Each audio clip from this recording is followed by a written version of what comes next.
ఏం చదివాం? ఏదో చదివామా? ప్రకటన గ్రంథం 20వ అధ్యాయము 5వ వచనం. ఎక్కడుంది ఇది? బైబిల్లో ఉంది. బైబిల్ తర్వాత ఇక్కడ ఎక్కడో కనపడుతుంది చూడు. పైన వాగ్దానం ఉంది. Behold I make all things new. ఇదిగో సమస్తమును నూతనమైనవిగా చేయుచున్నా. ఇది మన మోటో కార్డులో ఇవ్వబడిన మనకి మొదటి వాగ్దానము. మోటో కార్డ్ పోయినసారి వచ్చినప్పుడు చెప్పా. మోటో అంటే మన ఉద్దేశం, లేక గురి ఏమై ఉండాలి?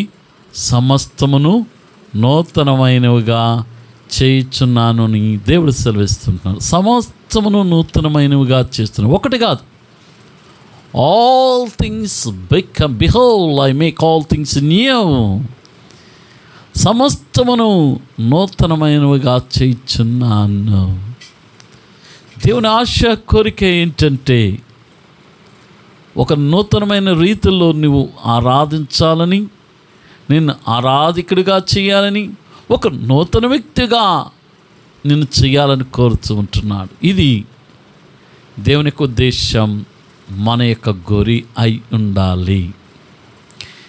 ఈరోజు ఆరాధన కొరకై ఇదే మాట ఏంటి? ఇదిగో సమస్తమును నూతనమైనవిగా చేయుచును. దీనికి ఒక భాగం చదువుకుంటాం రండి. లూకా సువార్త 5వ అధ్యాయము 11 వచనం, మొదటి 11 వచనములు మార్చి చదువుకుందాం. గట్టిగా చదువుదాం, స్పష్టంగా చదువుదాం, అర్థమయ్యే రీతిలో మనమే చదువుకుంటాం. ఏదో చదవాలని ఆయన చదవమన్నాడు, నేను చదివేస్తున్నాను అనకు బాకండి. మనకు అర్థం వాళ్ళు చదువుతుంటుంటే. లూకా సువార్త 5వ అధ్యాయము మొదటి 11 వచనములు మార్చి చదువుకుంటాం. Luke's Gospel chapter 5 verse 1 to 11 we read alternatively. జన సమూహము దేవుని వాక్యమునుచు ఆయన మీద పడుచుండగా ఆయన గనేసరెతు సరస్సు తీరమున నిలిచి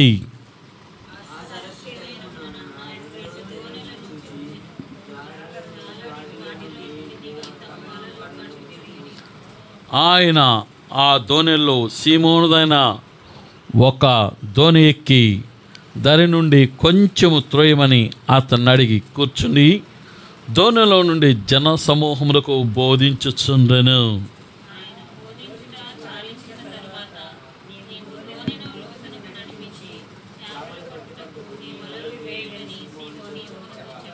సీమోను, ఏలినవాడా, రాత్రంతయు మేము ప్రయాసపడుతుమి కానీ మాకేమీయో దొరకలేదు. అయినను నీ మాట చొప్పున వలలు వేత్తుమని ఆయనతో చెప్పాను.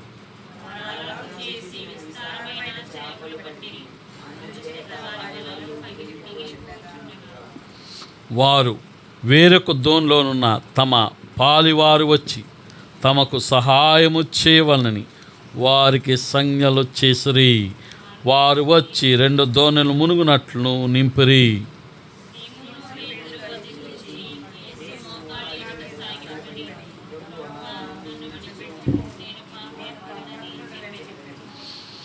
ఏలైనగా వారు పట్టిన చేపలు రాసుకి అతడును అతనితో కూడా ఉన్న వారందరూ విస్మయముందిరి.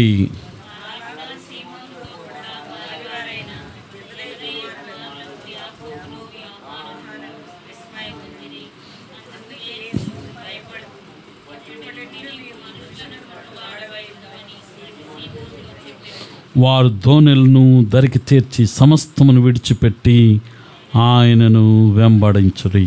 ఇక్కడ ఒక వ్యక్తిని చూస్తూ ఉంటున్నాం. చాలామంది ఉన్నారనుకోండి.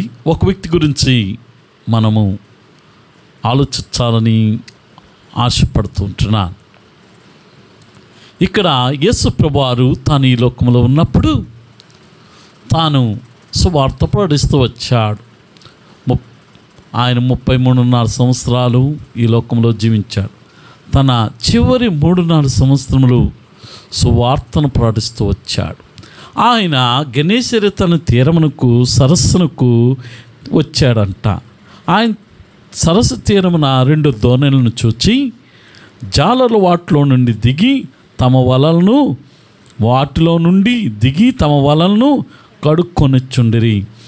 ఆయన ఆ దోణి సీమోన్దైన ఒక దోణికి దరి నుండి కొంచెము త్రోయమని అతను అడిగిన. కూర్చుని దోణి నుండి జనసమూహములకు బోధించుచుండెను.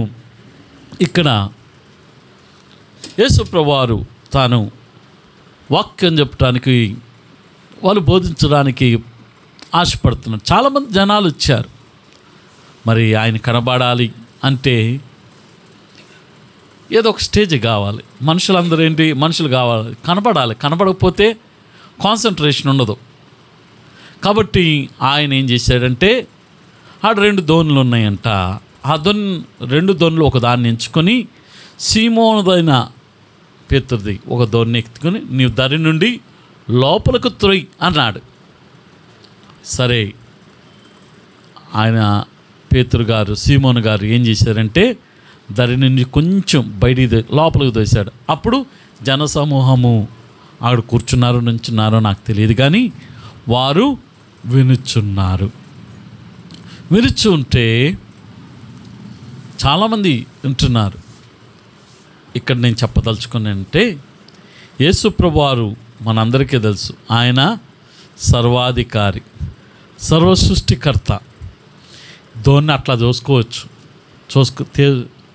తోసుకోలేడా? కానీ దోణి ఎవరిదండి? సీమోనుది. ఆయన పర్మిషన్ అడిగే తొయ్యమన్నాడు. మనమైతే పక్కన ఇంట్లో వరకు మన అక్కోళ్ళ ఇంట్లోని చెప్పకుండా తీసుకొచ్చేస్తున్నాం. దేవుడు అనుమతి, చాలామంది దేవుడు కదా, నా హృదయంలోకి వచ్చేయచ్చు కదా అని, నన్ను రక్షించుకోవచ్చు కదా అంటాడు. నీ అనుమతి లేనిదే దేవుడు ఏ పని చేయడు. With your permission. ఈ దేవుడు కదా సర్వశక్తిమంతుడు, మార్చేయమని, మా అబ్బాయిని మార్చేయమని అంటాం కాదు. ఆయన దేవుణ్ణి, దేవా నా హృదయంలోనికి రా అంటే చాలు, దేవుడు వస్తాడు. అడగందే దేవుడు రాడు. మనం మహా తెలివి గలవాళ్ళం. ఆదాం గారు ఇచ్చారుగా, ఏమని, ఎందుకు పండు తిన్నావంటే, ఎవరు తినమన్నానంటే నువ్వు ఇచ్చావు. పక్కన వాళ్ళు మీద తెస్తా, నేను రమ్మన్నానా ఏంటి దేవుడిని నా హృదయంలోనికి, ఆయన వచ్చేసాడు అంటాం, అవునా? కాబట్టి దేవుడు మన హృదయాంతరంగానే విత్ యువర్ కైండ్ పర్మిషన్ ఆయన వస్తాడు. సరే, ఇప్పుడు అసలు విషయానికి వద్దాం. యేసుప్రభువారు దోణినెక్కి ఆ ప్రసంగం అయిపోయింది. ఆయన్ని సిమోన్ పేతురుని ఏం చేశాడంట, అయ్యా దరికి దిగి చూడండి 3-4 వచ్చి ఆయన బోధించి చాలించిన తర్వాత, నీవు దోణిని లోతుకు నడిపించి చేపలు పట్టుటకు మీ వలలు వేయడని సీమోన్తో చెప్పగా, సీమోను ఏలినవాడా, రాత్రంతా మేము ప్రయాసపడతాం కానీ మాకేమీ దొరకలేదు, ఆయనను నీ మాట చెప్పున వలలు వేతున్నాం. ఇప్పుడు దేవుడు చెప్పాడు, దేవుడు ఆ దోణిని ఉపయోగించటమే కాదు, ఆ దోణిలో ఉన్న ఆయనకి రెంట్ కూడా పే చేసినట్టే. ఏం చేశాడు, దోణిని కొంచెం లోపలికి దోసి ఏమయ్యి వలలు వేయి అన్నాడు. ఈ అయ్యగారు ఏం చెప్పాడు, ఏలినవాడా రాత్రంతా ప్రయాసపడ్డాం, ఏమీ చేపలు దొరకలేదు, నువ్వు చెప్పావు కాబట్టి నీ మాట చొప్పున అంటే అర్థం ఏంటి, ఎవడిక్కడ, నేను జాలర్ని, నేను ఎక్స్పీరియన్స్డ్, రాత్రంతా నేనేం చేశా, ప్రయాసపడ్డా, నువ్వు వచ్చి వలలు వేసేయమంటే పడిపోతాయా? సరే నువ్వు చెప్పావుగా చూస్తా. ఇండైరెక్ట్లీ ఇంతే, నీ మాట చొప్పున. కాకపోతే జస్ట్ వినయంగా చెప్పాడు. ఏమని చెప్పాడు, నీ మాట చొప్పున నువ్వు చెప్పావు కాబట్టి వేస్తా చూస్తాం అన్నాడు. వెంటనే వలలు వేశాడు. ఏమండి, చేపలు విస్తారంగా పడింది. ఈయన ఆశ్చర్యపోయాడు. ఎవరు? పేతురు. ఆఖరికి ఆ చేపలను లాగటానికి వీళ్ళు వల్ల కదా ఇంకో దోణి కూడా పిలిచారు. వారు ఆలోచన చేసి విస్తారమైన చేపలు. అందుచేత వారి వలలు పిగిలిపోచుండగా వారు వేరొక దోణులను తమ పాలివారు వచ్చి తమకు సహాయం చేయమని వారు సంగతి చేశారు. వారు వచ్చి 2 దోణులు మునుగునట్లు నింపిరి.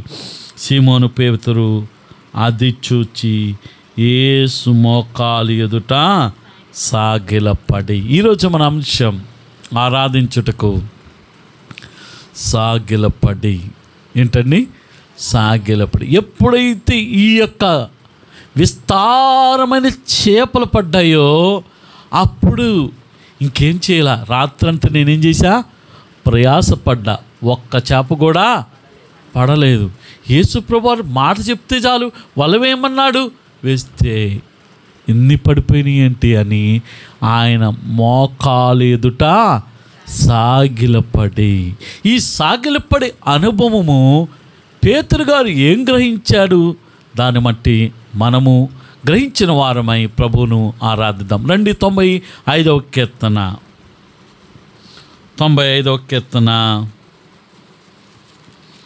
6వ వచనం. ఆయన మన దేవుడు,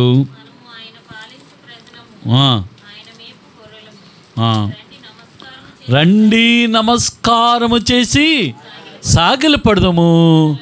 మనల్ని సృజించిన యెహోవాను, మా యెహోవా సన్నిధిని రండి నమస్కారము చేసి సాగిల. కారణం కింద రాశాడు, మనల్ని సృజించిన యెహోవా మనల్ని సృజించాడు. ఏం గ్రహించాడంటే పేతురు ఆయన సృష్టికర్త అని గ్రహించాడు.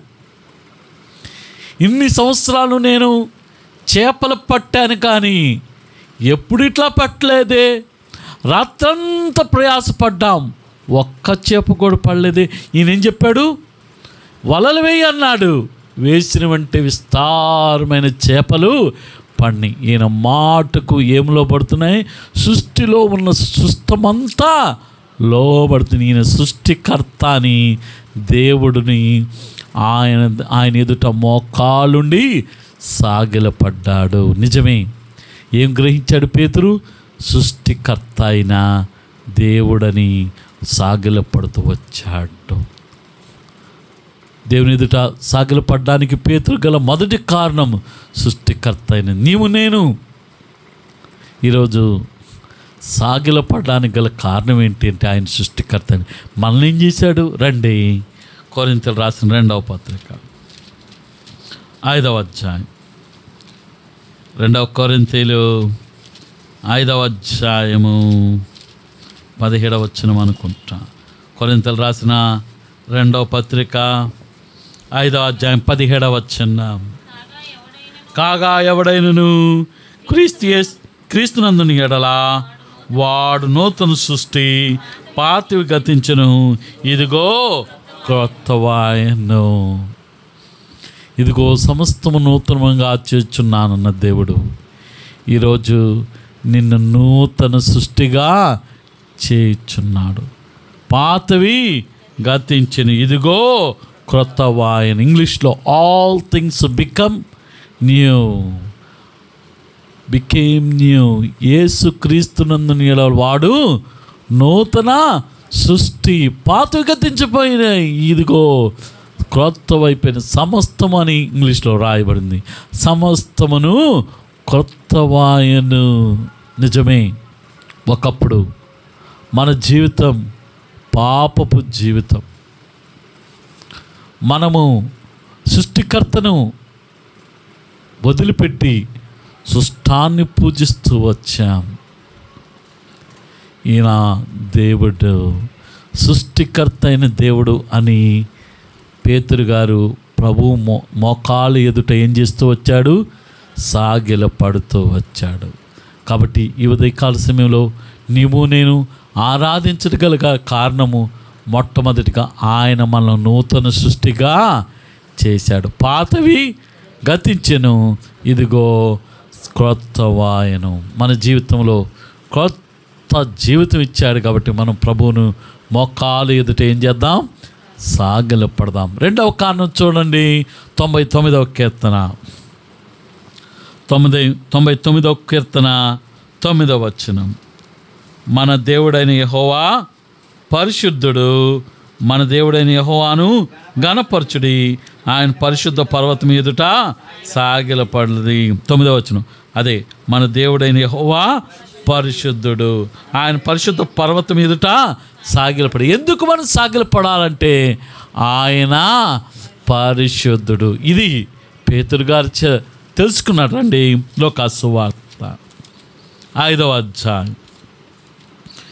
లూకాసు సువార్త 5వ అధ్యాయము.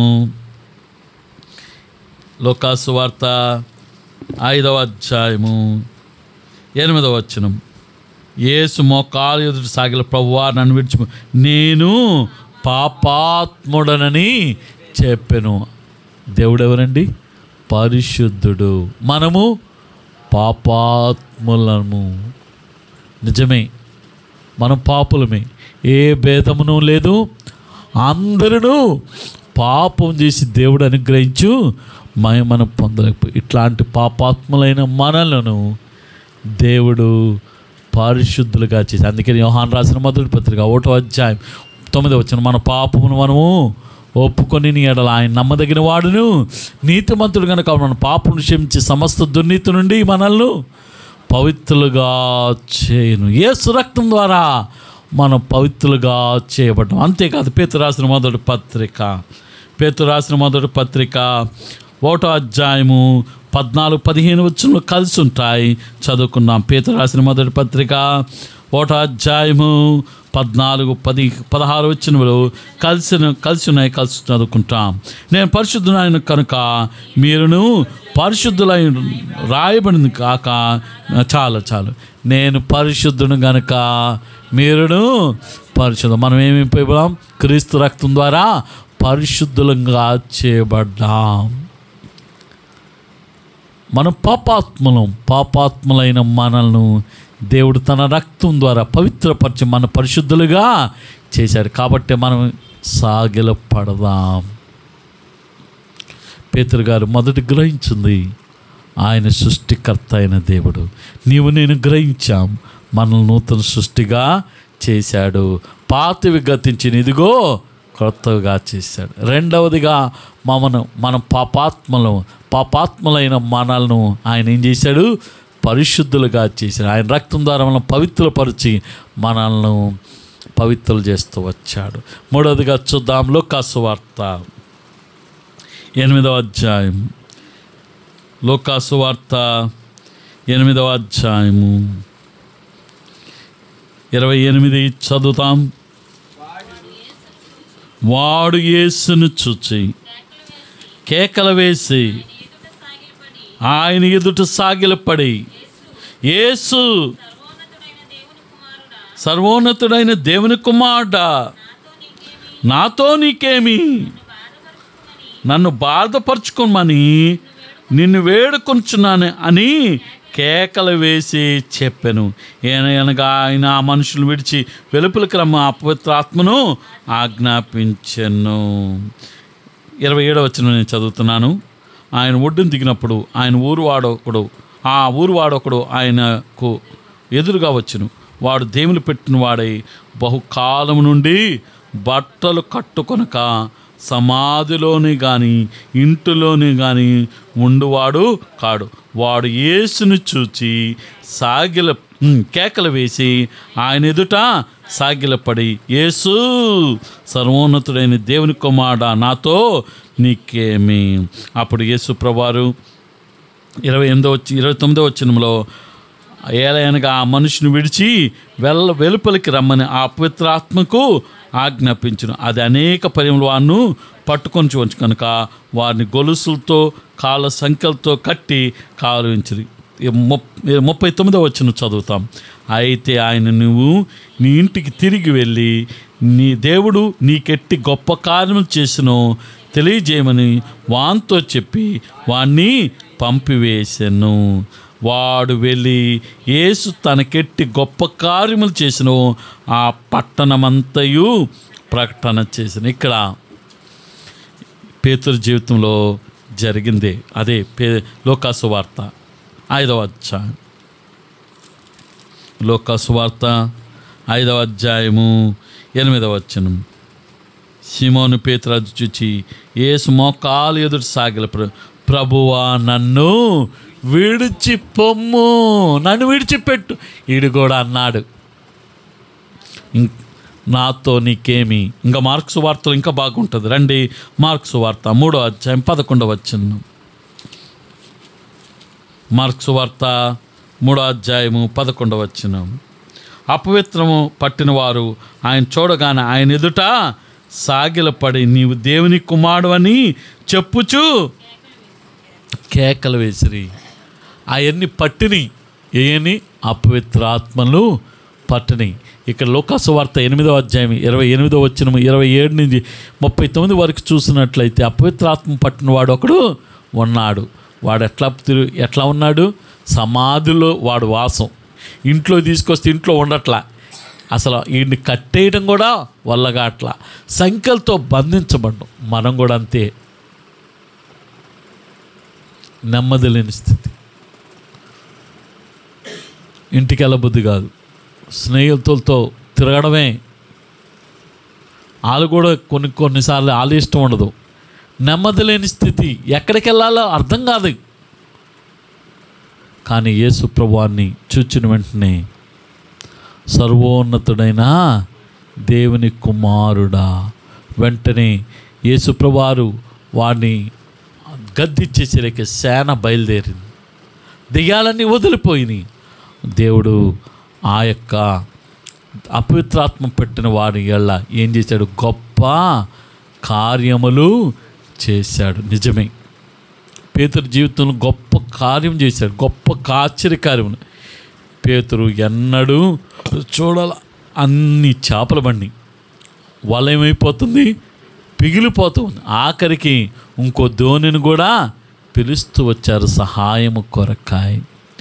నీవు నేను నీ సహాయ స్థితిలో ఉన్నప్పుడు దేవుడు ఎన్ని గొప్ప ఆశ్చర్యకార్యాలు చేస్తూ వచ్చాడు. మన ప్రార్థనలకు ఎన్నిసార్లు జవాబు ఆయన సహాయం చేశాడు. సోదరి సోదరుడా, నువ్వు ఆరాధించడానికి 4వ కారణం, సాగిలపడి ఆయన ఆరాధించగల 4వ కారణం, ఆయన మన జీవితంలో ఎన్నో గొప్ప ఆశ్చర్యకార్యాలు చేశాడు. మొట్టమొదటిగా ఆయన సృష్టికర్త, నిన్ను నన్ను నూతన సృష్టిగా చేశాడు. రెండవదిగా చెప్పండి, లోకాసు వార్త 5వ అధ్యాయము 8వ వచనంలో ఆయన పాపాత్ముడు అన్నాడు. పాపాత్ములైన మనల్ని ఏం చేశాడు? పరిశుద్ధులుగా చేశాడు. మూడవదిగా ఇప్పుడు చూస్తూ వచ్చాం, విడిచి పొమ్ము, అపవిత్రాత్మలతో పట్టిన వాడిని విడిపించాడు. నీవు నేను ఎన్నో అపవిత్ర ఆత్మలతో పట్టు, అట్లాంటి మనల్ని దేవుడు ఎన్నో సహాయం కొరకు అర్థిస్తూ వచ్చాం. మన జీవితంలో ఆశ్చర్యకార్యాలు చేస్తూ వచ్చాడు. 4వది రండి, లోకాసు వార్త 8వ అధ్యాయం 46వ వచనం. లోకాసు వార్త 8వ అధ్యాయం 46వ వచనం చదవండి. యేసు ఎవడో నన్ను ముట్టెను,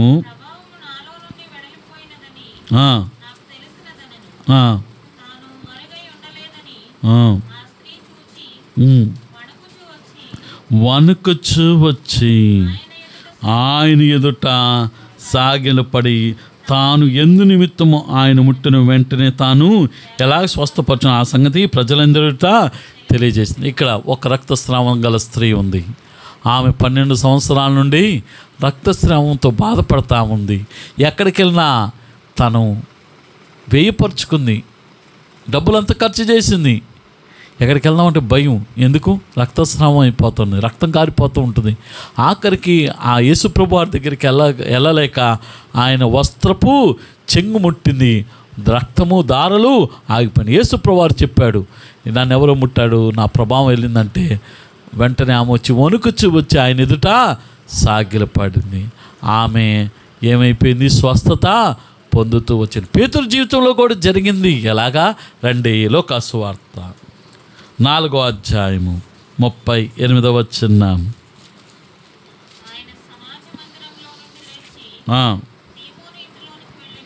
సీమోను ఇంటికి వెళ్ళెను. సీమోను అత్త తీవ్రమైన జ్వరముతో పడి ఉండెను కనుక ఆమె విషయమే ఆయన యొద్దగా మనవి చేసుకుని ఆయన ఆమె చెంత నిలబడి జ్వరమును గద్దింపగానే అది ఆమెను విడిచెను. వెంటనే ఆమె లేచి వారికి ఉపచారము చేయసాగాను. బా, పేతురు గారు ఎరిగారు ఏంటి, ఆయన స్వస్థపరచు దేవుడు. నేను నా జీవితంలో ఎన్ని స్వస్థత కార్యాలు చేశాడండి.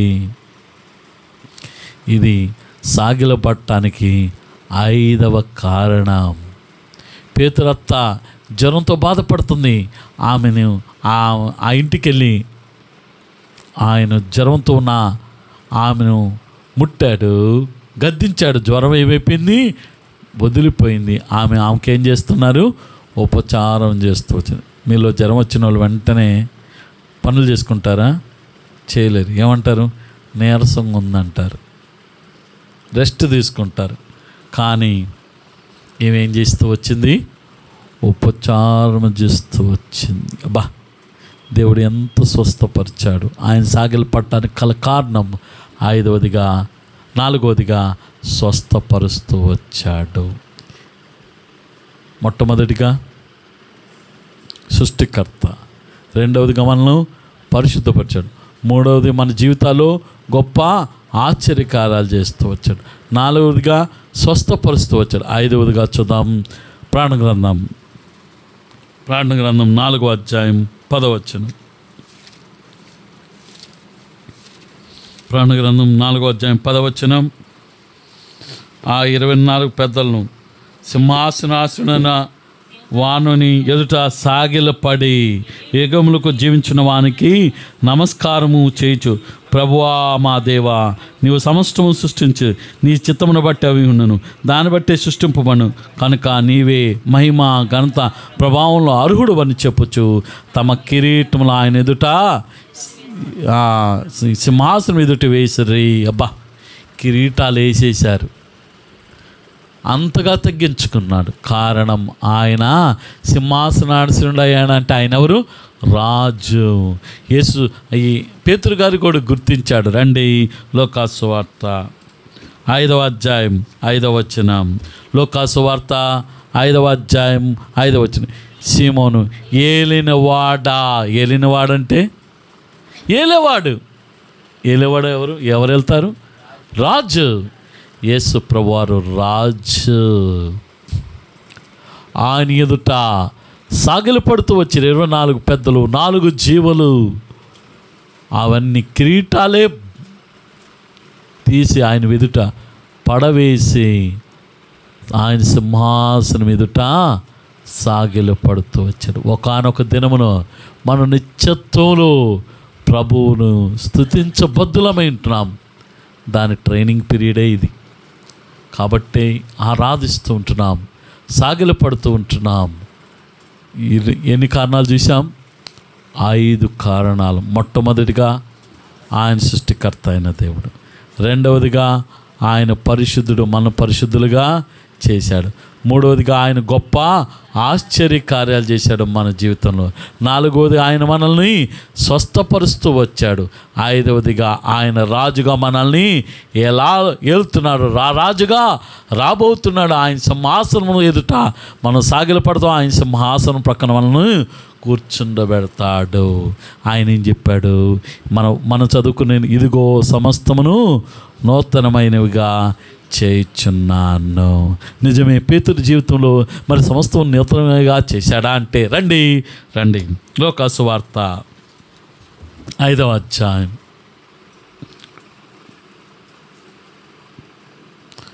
10వ వచనం. అలాగున సీమోను కూడా పాలివారిన జబదయి కుమారులు యాకోబును యోహానును విసమెందుడు. అందుకేసు భయపడకము, ఇప్పటి నుండి నీవు మనుషులను పట్టుడు వాడవై ఉందువని సీమోన్తో ఏం చెప్పాడు, నీవు మనుషులు పట్టు జాలరివి.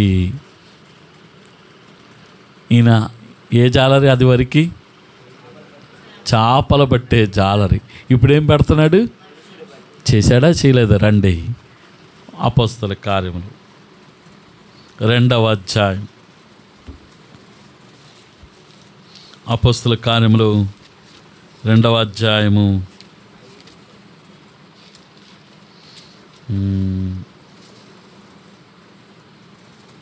41వ వచనం. అపోస్తల కార్యములు 2వ అధ్యాయం 41వ వచనం.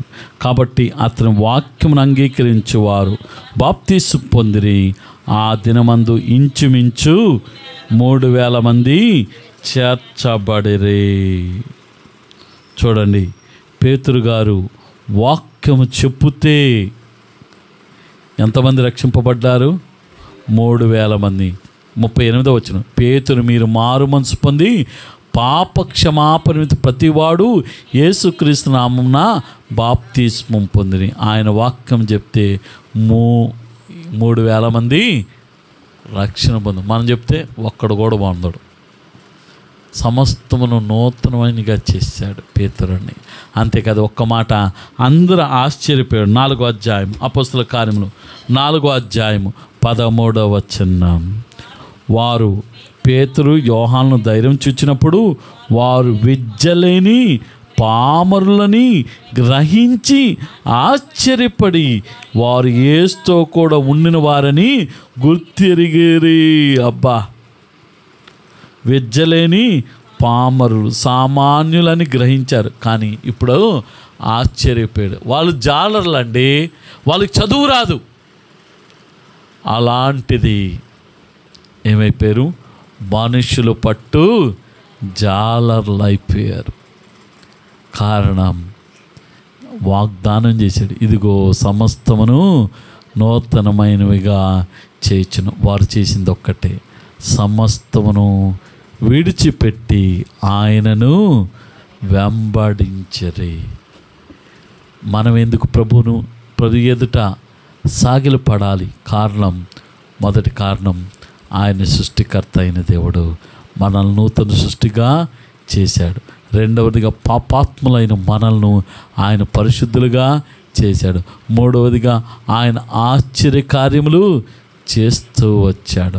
నాలుగవది ఆయన మనల్ని స్వస్థపరుస్తూ వచ్చాడు. ఐదవదిగా ఆయన రారాజుగా రాబోతున్నాడు. ఆయన ఎదుట మనం సాగిలపడి ఆ రాజును ఆరాధించబద్దులమై ఈ కారణాన్ని బట్టి ప్రభును ఆరాధించబద్దులమై మనల్ని నిలబడి ఓ పాట పాడుతాం.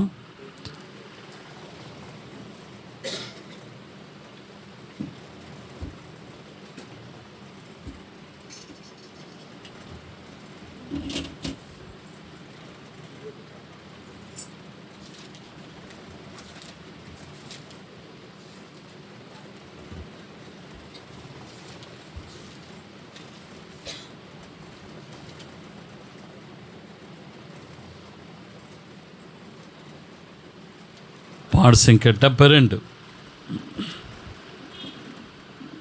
72 పాట. 1, 3, 5, 7 వచనములు చదువుకున్నా. 2, 6 అన్నీ పాడాలనిపిస్తుంది కానీ తప్పదు.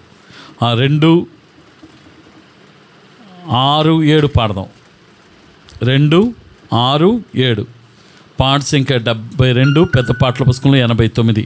సాగిలపడి మ్రొక్కెదము సత్యముతో ఆత్మలో మన ప్రభు యేసుని. పాట సంఖ్య 72 పెద్ద పాటల పుస్తకంలో 89. ఎన్నో చరణాలు? 2, 6, 7.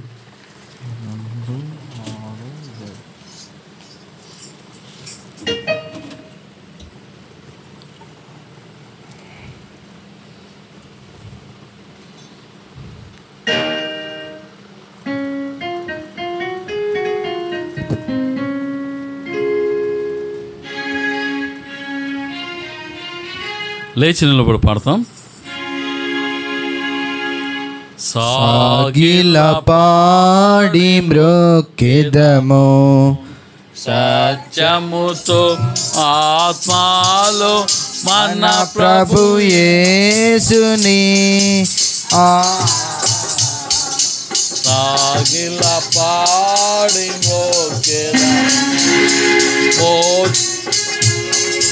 అహరోను కంటే శ్రేష్ఠుడు మన ఆరాధనకు పాత్రుండు. అహరోను కంటే శ్రేష్ఠుడు మన ఆరాధనకు పాత్రుండు. ఆయన ప్రధాన యాజకుడు, అందరము మ్రొక్కెదము. ఆయన ప్రధాన యాజకుడు, అందరము మ్రొక్కెదము. సాగిల పాడి మ్రొక్కెదము. సత్యముతో ఆత్మలో మన ప్రభు యేసుని సాగిల పాడి మ్రొక్కెదము. రాజుల కంటే శ్రేష్ఠుడు, రాజులు మనలను చేసే. రాజుల కంటే శ్రేష్ఠుడు, యాజకులనుగా మనలను చేసే. రాజుగా త్వరలో వచ్చున్, రయముగను మ్రొక్కెదము. రాజుగా త్వరలో వచ్చున్, రయముగను మ్రొక్కెదము. పాడి మ్రొక్కెదము. సత్యముతో ఆత్మలో మన ప్రభు యేసుని సాగిల పాడి మ్రొక్కెదము. అందరిలో అతి శ్రేష్ఠుడు, మనకందరికీ తానే ప్రభువు. అందరిలో అతి శ్రేష్ఠుడు, మనకందరికీ తానే ప్రభువు. హల్లెలూయాకు పాత్రుండు, అనుదినము మ్రొక్కెదము. హల్లెలూయాకు పాత్రుండు, అనుదినము మ్రొక్కెదము. సాగిల పాడి మ్రొక్కెదము. సత్యముతో ఆత్మలో మన ప్రభు యేసుని సాగిల పాడి మ్రొక్కెదము. దయచేసి ఒకరి తర్వాత ఒకరు గమనించుకొని క్లుప్తంగా ప్రభువును ఆరాధించండి.